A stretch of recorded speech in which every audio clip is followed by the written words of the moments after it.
35 milímetros despliega un nuevo rollo. Lo saluda Juan David Martínez Zuluaga, muy contento y muy descansado después de esta semana de receso, encuentro espiritual para algunos, de pasión, de paseo para otros, sí, también. Sí, sí. ¿Y cómo nos encontramos hoy, Carlos? Juan, muy bien, descanso total.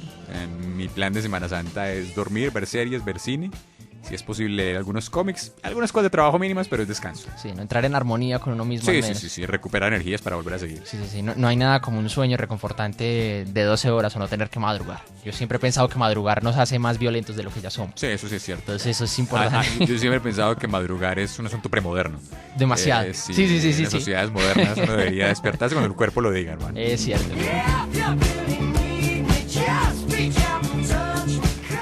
Les recordamos que pueden seguirnos a través de nuestras redes sociales, @somos35mm, que es nuestra página de Facebook, y La Caja de Fantasías, que es nuestro canal en YouTube, donde encuentran nuestros podcasts, nuestras críticas y nuestro material anexo. El día de hoy vamos a hablar de uno de los grandes del cine, un gran fotógrafo, un gran director y un gran perfeccionista de su trabajo, que es Stanley Kubrick. Vamos a hablar un poquito por encima de su trabajo. Yo no he visto toda la obra de Kubrick, me parece, si bien no es tan extensa, sí me parece digamos muy longeva realmente. Él también se crió mucho, él evolucionó mucho haciendo cine, pero digamos que vamos a hablar de sus etapas más significativas, diría yo, desde Lolita. No sé si Carlos habrá visto Lolita. Lolita sí la vi, sí. Bueno, de Lolita en adelante básicamente. Yo tampoco es que me haya visto muchas películas de él, me habré visto unas 4 en general. Yo también me habré visto unas 5 o 6, sí, como bien dices, Juan, no son muchas, yo no recuerdo cuántas, pero pues asumo yo que es un puñado de unas 12 películas aproximadamente, que uno perfectamente puede encontrar que es una filmografía pequeña para un gran director, para una carrera grande, porque incluso es una carrera, si yo hago cuenta, de aproximadamente unos 50 años. Si no estoy mal, él comienza a principios de los 50 su trabajo como fotógrafo, y él fallece, si no estoy mal, en el 99. Entonces se alcanza a hacer una carrera de cerca de unos 50 años. Entonces uno prácticamente podría pensar que 12 películas para 50 años son pocas, pero efectivamente es una carrera grande, de buen tiempo, y con unas obras pues que digamos, si no todas han marcado la gran mayoría. Exacto, sobre todo si vemos el impacto que todas han tenido y lo que han representado para la cultura cinéfila y cinematográfica en general. Sí. Así que vamos a entrar a hablar de este personaje, así que iniciemos con este programa. Les recuerdo que los saluda Juan David Martínez.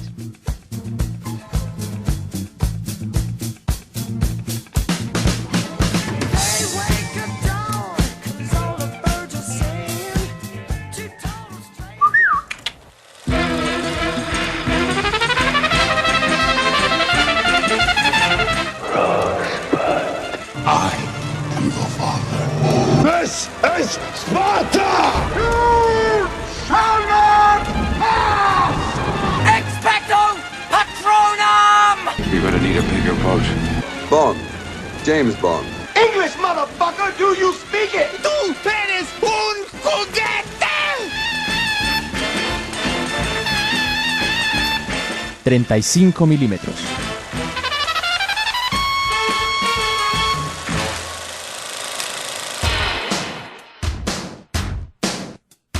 Las nuevas corrientes y tendencias del cine en Panorama para Filmar.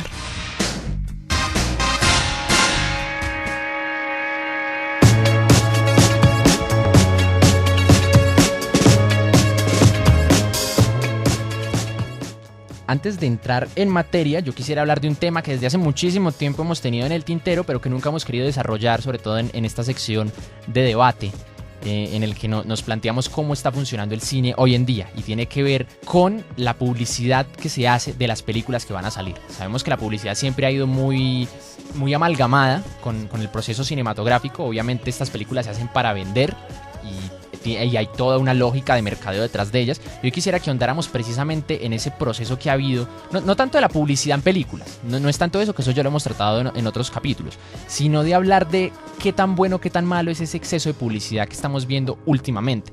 Sobre todo porque una cosa es mirar el cine hace 30, 40 años, donde veíamos que era un solo tráiler para una película y hasta ahí llegó la cosa, pero con la llegada de internet ya nos damos cuenta que son 3 trailers, un teaser, a veces nos damos cuenta que hay tráiler del tráiler, tráiler del teaser. Teaser del teaser, sí. Entonces aquí es cuando uno se da cuenta, bueno, esto está... Hay una hiperinflación allí. Sí, hay una hiperinflación de información y como empezar a hablar de, bueno, ¿qué tan bueno es saber que una película que se va a estrenar dentro de 2 años en este momento está teniendo ciertos problemas de preproducción, que está pasando esto, que está pasando esto otro? Y esto lo relaciono mucho con 2 fenómenos, con lo que pasó con Los Cuatro Fantásticos hace 2-3 años, si mal no recuerdo, y con lo que está pasando con, por ejemplo, la película de Batman, que yo siento que están revelando ciertos datos de producción que no estarían mal que se quedasen en el sincretismo. Yo siento que hablar tanto de que el guionista renunció, que lo estamos volviendo a reescribir, que el actor dijo que no, que el actor dijo que sí, que ya no hay director, que contratamos otro, yo siento que eso a la larga termina saboteando la película, de una u otra manera. Pero Carlos, comencemos a hablar de esto. ¿Vos qué pensás de este tema? Juan, de entrada, mi posición, digamos, la voy a anunciar de la siguiente manera. Yo me crié de otra manera alrededor del cine, mi experiencia es relativamente cercana a lo que describiste hace un rato. Yo quisiera, incluso ni ver los trailers, quisiera ir a la película solamente. Sí, de acuerdo. De hecho, la experiencia es más bonita. Sí, obviamente me gusta que llegue alguna información, va a salir cierta película, tiene ese tono, hasta ahí. A mí la verdad me ha cansado muchísimo el proceso e incluso estoy tratando de evitar, en la medida de lo posible, entrar en la dinámica, que a veces se vuelve muy difícil porque efectivamente no solamente las redes sociales nos bombardean con ese tipo de procesos, sino que se ha vuelto también parte de unas prácticas culturales contemporáneas en las cuales, pues, como uno tiene interés por el cine, termina de un modo u otro entrando. Entonces hay que ver, no, eso sobre todo porque hay películas que lo llaman a uno. Claro, y entonces hay que ver el tráiler y se hace la conversación. Pero a mí personalmente esa hiperinflación de la que estamos hablando me parece molesta, por ahí quiero entrar y a donde voy, perjudicial. Perjudicial para la experiencia. Estoy completamente de acuerdo contigo. Yo incluso sería más conservador que tú. Y es que uno esperaría como cinéfilo ni siquiera enterarse de los percances de un proceso de producción. O sea, eso no debería. Eso debería ser una curiosidad anexa. Exacto. Para el, y póstuma. Y póstuma, sí. Para el que le gusta saber un poco los avatares. Pero digamos que si el guión, que si no sabe, que si renunció, que tuvo problemas con que es que lo contrataron aquí, que le ofrecieron más plata, que tiene miedo, que el no sé perro cuántas. del director destrozó una casa, que fue una de las noticias que vimos antes de que saliera Los Cuatro Fantásticos. Sí, ese tipo de cosas, yo no sé, en ese sentido soy más inmanentista con la película. El problema es la película misma como tal, la película como texto y la lectura como texto cultural que le ofrece al espectador, viene con expectativas. No niego que eso pueda traer una cantidad de cosas interesantes y otros fenómenos de lectura, claro, no se puede encontrar una cantidad de cosas, pero siento que debería ser a posteriori. Y en la medida de lo posible, me gustaría que se convirtiera en una experiencia para los que tienen el gusto por esa estilística. Yo no lo tengo. Y por ejemplo, una de las cosas que sí estoy evitando ahora es, veo los trailers, pero evito el análisis del tráiler. Sí. O sea, ese me parece a mí personalmente terrible. Sobre todo porque hay canales, por ejemplo en YouTube, que se especializan en análisis fotograma a fotograma, de qué no vimos, qué es esto, qué es esto otro. Y la parte especulativa, sí, pues bien, puede ser interesante, etcétera, etcétera. Me parece ya una sobrecarga. Entonces va a pasar esto, puede pasar eso, estamos sospechando que esto, entonces creemos que esto, pueden acertar, pero siento que están quitando parte del encanto de la sorpresa, etcétera, etcétera. Yo recuerdo un poco el caso de Batman vs Superman.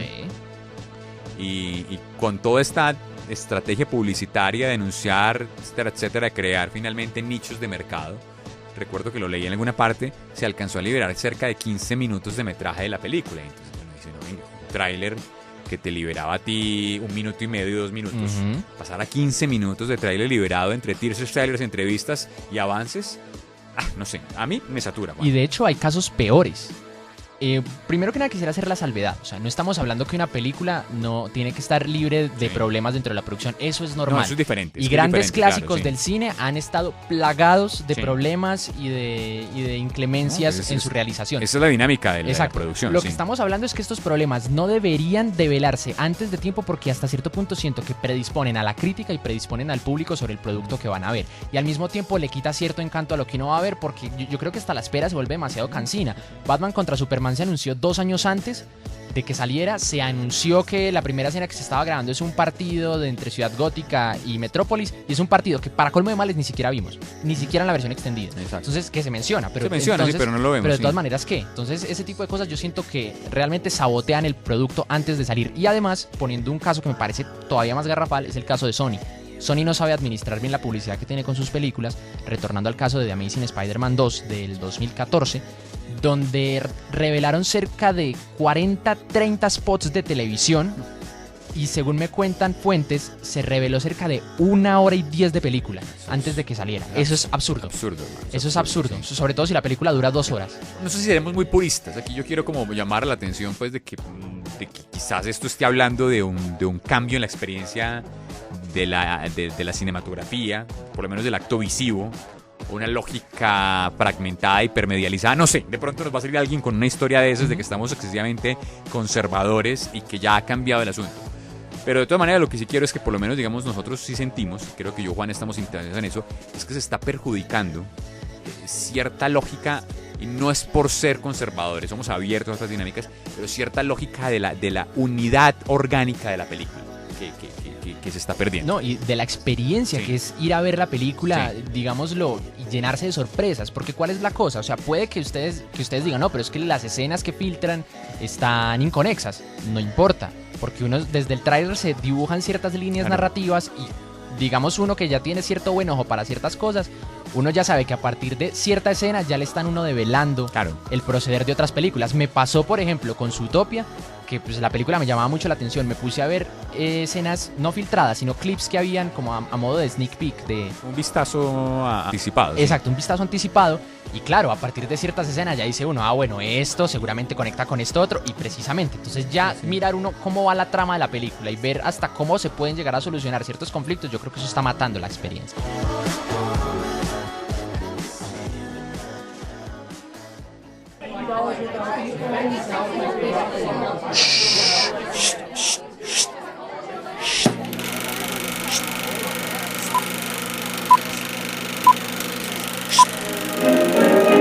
En proyección.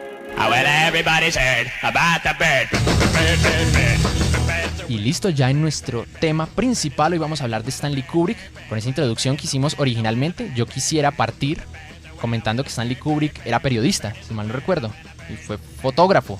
Fotógrafo sí lo tengo yo claro. Sí, de hecho comienza como fotografía y hace unos primeros cortometrajes documentales que eran, digamos, propios de su ejercicio como fotógrafo. E inclusive por ahí hay una foto, voy a ver si la puedo buscar y publicarla en la página, ya saben, @somos35mm, en donde se ve a él cubriendo, tomando fotografías de una de esas primeras películas que Hollywood decidió hacer en la calle. Ustedes saben que originalmente Hollywood era muy puritano con grabar en sitios no controlados, todo se hacía en estudio y en unos estudios magníficos. La La Land nos comenta mucho de eso. Y resulta que uno de los primeros cubrimientos que él hizo en su faceta como fotógrafo y periodista fue cubrir esa grabación que se hacía al aire libre. Interesante. De una de esas películas. Entonces, Carlos, ¿por dónde podemos partir? Bueno, yo quisiera decir así como muy rápidamente que digamos que Stanley Kubrick, como decíamos, pues se convirtió en un director central en el mundo del cine, un director de culto, un director además que se ha convertido también en referencia para las escuelas de cine. Las grandes escuelas de cine hoy trabajan sobre su obra como, digamos, grandes modelos de escritura cinematográfica, y que efectivamente con una filmografía que en cantidad no puede ser mucha, son películas profundamente significativas. Sin embargo, yo quisiera, incluso esto creo que hay historiadores que lo hacen, hablar que hay, digamos, como un primer y un segundo Kubrick. Sí, de acuerdo. Y sobre todo que digamos que el que tenemos más fresco en la cultura es el segundo Kubrick. Digamos uno, no sé si la palabra sea de madurez, pero digamos un Kubrick que ya viene de un primer trabajo. Muy rápidamente, yo diría, así como de memoria, de las películas del segundo Kubrick, uno podría comenzar como después de Lolita. Lolita podría ser quizás la primera de estas de este segundo momento. Hay una de las que son de mis favoritas, que es el Doctor Strangelove. Y bueno, obviamente viene 2001 Odisea en el espacio, La Naranja Mecánica, Barry Lyndon, El Resplandor, Full Metal Jacket, y si no estoy mal, con esa sería la penúltima y terminamos con Ojos Bien Cerrados. Pero hay un primer Kubrick que es muy de los 50. Yo realmente de ahí he visto una película que es Paths of Glory, que es una película que hace Kubrick sobre la guerra, incluso protagonizada por Kirk Douglas, el papá de Michael Douglas. Wow. Que es un asunto pues un poco del campo de batalla en la Primera Guerra Mundial, si no estoy mal, pues, ubicada pues históricamente en la Primera Guerra Mundial. La vi hace muchos años. Tengo, digamos, un recuerdo efectivamente vago, pero lo que tengo, digamos, muy fresco de la película es el retrato de las trincheras y esta cámara pues puesta, digamos, como a ras de la trinchera, y el retrato pues de sus personajes en medio de la guerra. Y allí hay una cantidad de pequeñas películas. Hay una muy famosa, esa no la he visto yo, no recuerdo el nombre exactamente. Es una película que hace Kubrick sobre una especie de un robo a un banco, y que digamos que sé que es muy famosa la película porque es todo el tema de la puesta en serie, donde hace como esas anticipaciones estilo Quentin Tarantino de generar una anacronía del relato. Y allí hay como 3, 4 películas más, que es un periodo de Kubrick menos conocido, que también recomiendan obviamente pues los historiadores. No, pues a mí me parece maravilloso. A mí, por ejemplo, me encantaría comparar Caminos de Gloria con Full Metal Jacket, Sí, para por ver ejemplo, cómo es esa la transición y transición su entre- visión de la guerra. Una guerra tan rudimentaria como lo fue la Primera Guerra Mundial, entre comillas, y la guerra de La Vietnam. guerra del Vietnam. Interesante ese paralelo y esa lectura ahí doble. Y bueno, ya viene obviamente ese segundo momento, que es obviamente el que más conocemos. Que es casi, se podría decir que es la época color, porque creo Sí. que de las que vos mencionaste, solo Lolita está en blanco y negro. Creo que Doctor Strangelove también es Ah, en bueno, blanco y Doctor negro, Strangelove también, sí. De ahí para adelante sí arranca con color. No sé, Juan, ahora sí cuéntanos vos, ¿qué has visto, qué te ha gustado de Kubrick? Pues- Yo ya conté que tengo un amor muy especial por Doctor Strangelove. Antes pues de darte la palabra, me adelanto, me encanta el humor negro de la película. Yo creo que es una comedia negra. Es una comedia negra. comedia negra que tiene, pues obviamente, el tono bélico, el tono efectivamente de película de conspiración. No, y lo que vos decís, el tono satírico, por ejemplo, ese plano tan memorable al final de cabalgando una bomba. Sí, cabalgando una bomba. Yo es que la vi hace muchos años, pero no sé si de pronto lo tengas fresco. El actor, que creo que es Peter Sellers, interpreta varios personajes dentro de la película, que esa es la parte que yo no recuerdo muy bien, pero creo que lo hace. Él es finalmente el personaje pues más memorable quizás de la historia. Es una especie de personaje nazi infiltrado en el Salón Oval norteamericano en medio de la guerra, y que pues con una cantidad de dejos corporales absolutamente encantadores, pues de un brazo casi incontrolado que termina levantándose y golpeando pues con un saludo del Tercer Reich, que convierte esta cosa pues del Salón Oval en un asunto de risa. Y que tengo la idea de que él también interpreta a un personaje en medio de una especie de batallón, cuando están casi en el tema, digamos, del conflicto, que termina allí en la supervivencia, etcétera, etcétera. Entonces esa es quizás pues la película que yo le tengo un bello recuerdo de Kubrick. Obviamente todas, pero que quisiera pues como destacar. Pues yo realmente, o sea, todas las películas de él me parecen que uno aprende cine viéndolas de una u otra manera. Solamente me he acercado a 4, que son, pues, de las que vos mencionaste. Lolita. No. Lolita no. La Naranja Mecánica. Doctor Strangelove. No, Full Metal Jacket, Full Metal Jacket El Resplandor y 2001. 2001 Odisea en el espacio. De 2001 ya hablé en su momento en el programa que hicimos de ciencia ficción. Me encanta esa película, o sea, para mí tiene un montón de lecturas profundísimas, encantadoras. Increíble. Es una película filosófica, diría Sí, uno. Sí. supremamente adelantada a su tiempo. Ujú. Inclusive creo que para nuestra Sí. época todavía se siente demasiado compleja. Es una especie, es como en plan Blade Runner, que Sí, es de esas claro. películas que uno nunca se cansa de seguir comprendiendo y de seguir Claro, leyendo. es una película que nos habla del espacio, del tiempo, del hombre, de la cultura, de la técnica. O sea, como todas estas grandes constantes que en cualquier discusión sobre la humanidad van a aparecer, y en clave cinematográfica. Entonces, eso supuesto. es absolutamente encantador. Sí, es sensacional esa película.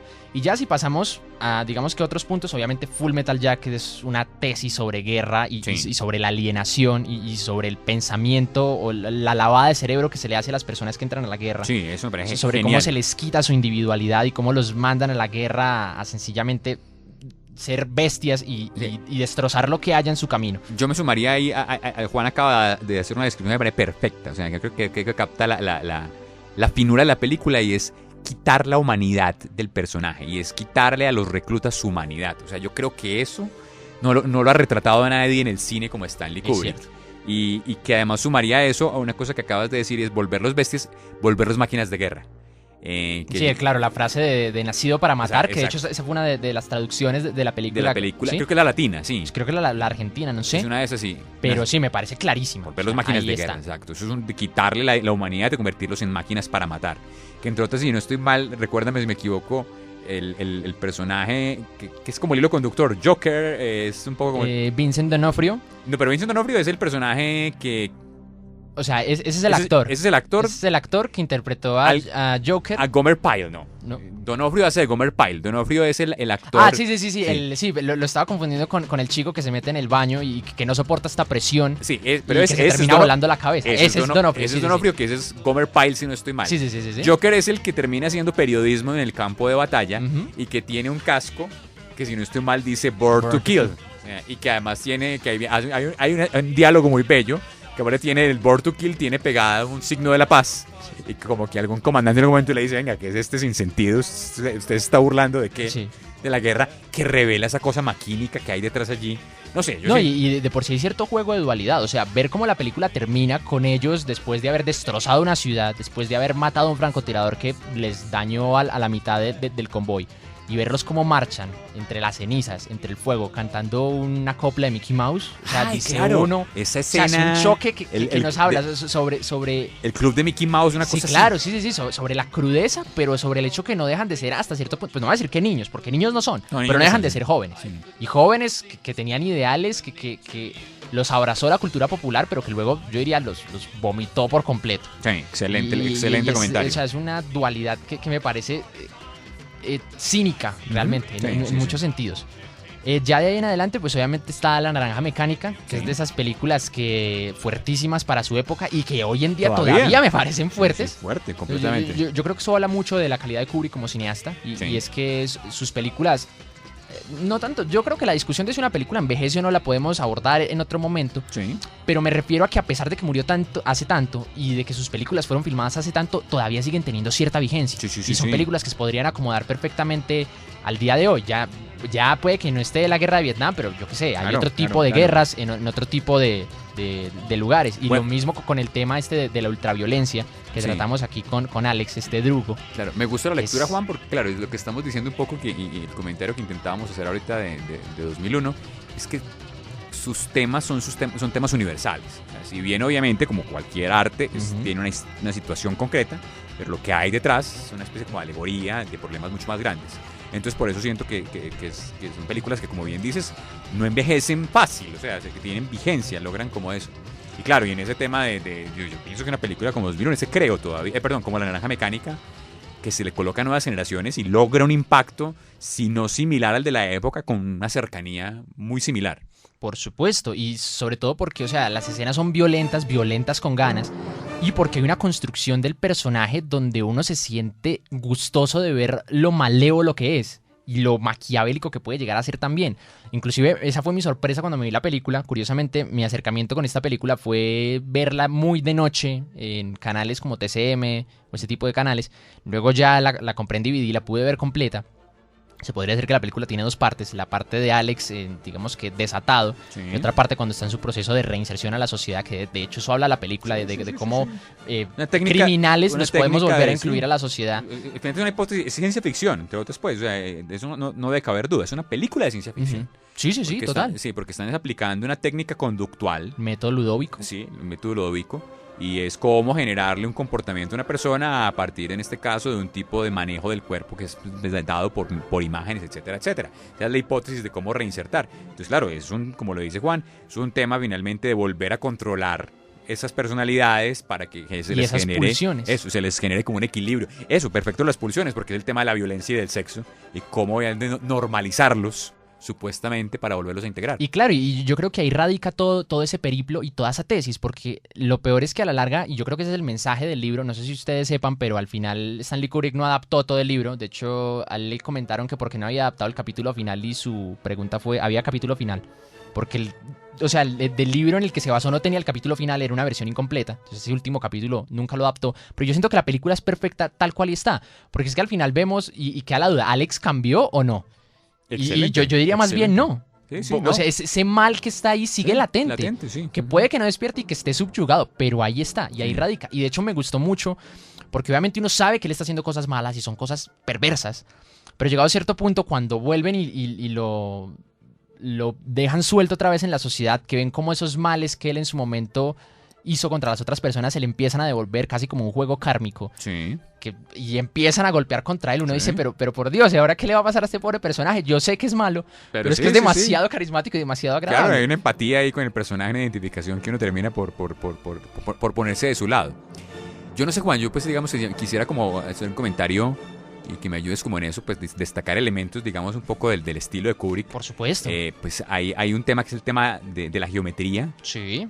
Pues, contaban que era fanático del ajedrez y entonces digamos uno ve como todo este trabajo al espacio, esos planos como tan renacentistas, diría yo, como con esos puntos de fuga áureos que se aterran. Por ejemplo, en una película como El Resplandor, esa construcción de este hotel, pues que además es un espacio muy geométrico, una arquitectura muy horizontal, muy de la Bauhaus, y entonces allí es como toda esa cosa que me parece pues encantador. Eso es un retrato del espacio como si fuera una geometría.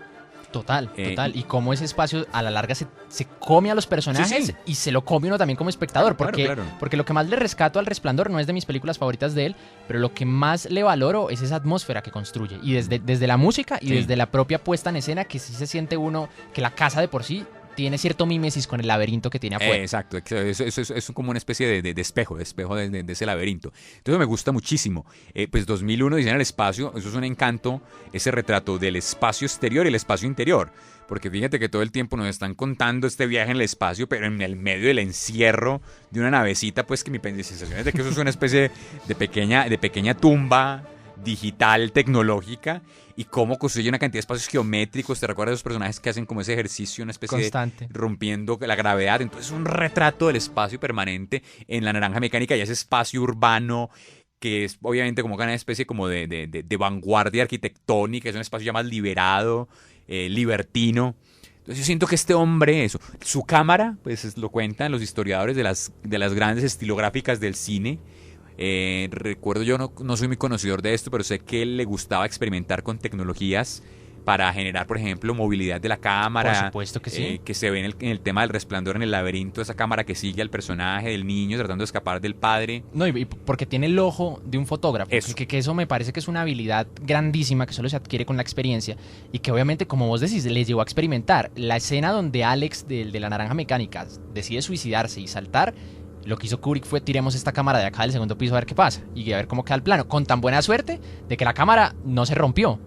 Que el lente estaba, de hecho él se asombró de eso, pero y ahí quedó, y es un plano increíblemente genial cuando vemos cómo impacta el contra el suelo, que, o sea, hoy en día sería fácil de hacer, pero hacerlo hace 30, 40 años era un dolor de cabeza. Sí, por ejemplo, con Barry Lyndon, él quería crear pues como las atmósferas victorianas, que son atmósferas a la luz de la vela, y entonces y quería que toda la iluminación estuviera compuesta por esas velas. Por velas, y entonces empiezan a crear, yo no sé bien técnicamente, entiendo que son unas películas especiales para que pudieran rodar, y no hay iluminación. Y los lentes, que estamos hablando de unos lentes. Exacto. No hay iluminación artificial, son las mismas velas las que iluminan, y eso genera unas atmósferas, en este caso pues en esa lógica victoriana, impresionantes. Entonces digamos que es ese tipo de cosas. Yo no sé, yo no soy muy experto en esa parte, pero me encanta un director que sabe que la técnica tiene esa función estética también lograda. Yo sé que muchos lo hacen, no estoy diciendo que sí, no. Obvio. Y el cine por lo general siempre suele ser una compenetración entre tecnología y arte, pero es que Stanley Kubrick, no decir que lo lleva a otro nivel, pero sí lo trabajaba de una forma muy especial. Exacto, y eso me parece una de las cosas muy, muy loables. Lo que me encanta es la música también. Por supuesto. Yo no sé, si Juan sabe, la música casi siempre es música clásica. No sé si habrá pues obviamente bandas sonoras compuestas exclusivamente o no. En algunos casos sí, pero también se registraron casos como había una banda sonora especial para 2001, Odisea en el espacio, que terminó siendo reemplazada por otra porque a Kubrick sencillamente no le gustó y decidió cambiarla por algo más. Y por ahí va el cuento. Él era un férreo amante de ese tipo de música. Y entonces siento que ha logrado unas cosas increíbles, por ejemplo en el tema de La Naranja Mecánica, que es la quinta sinfonía de Beethoven, pero eso le hacen como unas modulaciones con sintetizadores. Lo ha logrado. Y cómo se mezcla con la puesta en escena, que es algo frenético, que es algo demencial, sí. y que hace eco de la mente de Alex, del protagonista. Bueno, de lo dañado que está. Sí, entre las muchas cualidades que le podemos encontrar a nuestro querido director. Yo ya para ir acabando quisiera mencionar dos proyectos que me hubiese gustado ver de su mano. Uno es Napoleón, que fue su gran fascinación durante toda la vida. Él siempre quiso hacer una película sobre Napoleón y murió teniendo una biblioteca repleta solo de libros de Napoleón. Nunca pudo hacerla. Y Inteligencia Artificial. Que al final creo que se escribió el guión y todo el cuento, que es como un reestudio del mito de Pinocho, del cuento de Pinocho, solamente que digamos que en un contexto más futurista, no es la primera vez que se hace, y que al final terminó dirigiendo Steven Spielberg y que no gustó demasiado. Yo no la he visto. Yo la vi. Pero que es como... Yo la disfruté, lo que pasa es que esas películas pues que no tuvieron la trascendencia en su momento. Creo incluso que podría ser una obra incomprendida, una obra que se podría volver a ver hoy en día y encontrar ciertas cualidades. y que obviamente pues se convierten en objeto de la comparación, de qué hubiera hecho Stanley Kubrick, etcétera, etcétera, porque siento que es Spielberg. O sea, sí, claro, no, y sin demeritarlo a él, que Spielberg ya en su momento le dedicaremos un programa que sí, también claro, qué dicha. Es un maestro también Sí. del cine, es más que nada del blockbuster, pero aún así Sí, pero- no deja de tener cierta técnica y cierta maestría detrás, Es un gran narrador. por supuesto. Sí, sí. Pero sí, siempre queda la duda. Sí, entonces eso, yo siento que eso generó también que la película se opacara, porque finalmente se va con el prejuicio. Vamos a ver la película inacabada o sin realizar, sin realizar de Kubrick y que hubiéramos esperado, y todo eso jugó posiblemente en contra. Yo le tengo un buen recuerdo de la película, sin que sea pues tampoco Sí, la obra última, maestra, sí, pero sí. sí le tengo un buen recuerdo. Carlos, últimos comentarios ya para ir cerrando. No, que recomendado, o sea, me encanta que podamos hacer este programa a un gran director, ojalá tengamos otros en que podamos tomar directores para ir mezclando. Y próximamente Hitchcock, Sí, Spielberg, como habíamos hablado. ese tipo de ideas me encanta. Ujú. Y en eso soy todavía muy clásico también. Me encanta pensar que detrás de las buenas obras hay un buen autor. Tengo un amor por la idea del cine de autor, de que están esas miradas allí detrás y que la mirada se digamos, cohesiona a lo largo de varias obras. Claro que sí, y que no dejan de ser, o sea, que son comerciales, pero que a pesar de ello no dejan de tener un estilo. Eso, está el sello personal ahí perfecto del director detrás. Y que son películas que uno dice, de entrada son películas muy diferentes, pero cuando uno empieza a mirarlas, empieza a encontrar que ahí están sus intereses, sus obsesiones, sus propios estilemas puestos en una y en otra. Entonces me encanta eso. Y supremamente recomendado Stanley Kubrick para el que no lo ha visto, y con ganas de que nos veamos Juan y yo después de las que nos faltan por ver de ese primer periodo. Por supuesto. Creo que se llama The Killing, lo que pasa es que no recuerdo, la que mencionaba, que es una historia como de robo a un banco. El nombre es The Killing, pero tenemos que buscar. Tenemos que buscarlas. Muchísimas gracias a todas las personas que nos acompañaron el día de hoy. Carlos, muchísimas gracias. Como siempre, incondicional e invaluable para este programa. Recuerden que pueden seguirnos a través de nuestras redes sociales, @somos35mm y La Caja de Fantasías. Muy buena noche y espero que estén listos para un poco de ultraviolencia.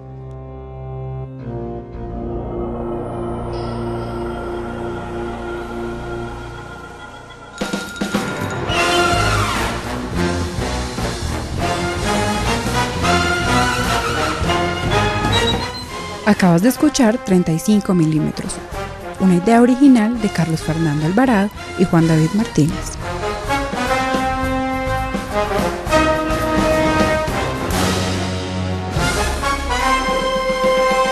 I'll be back.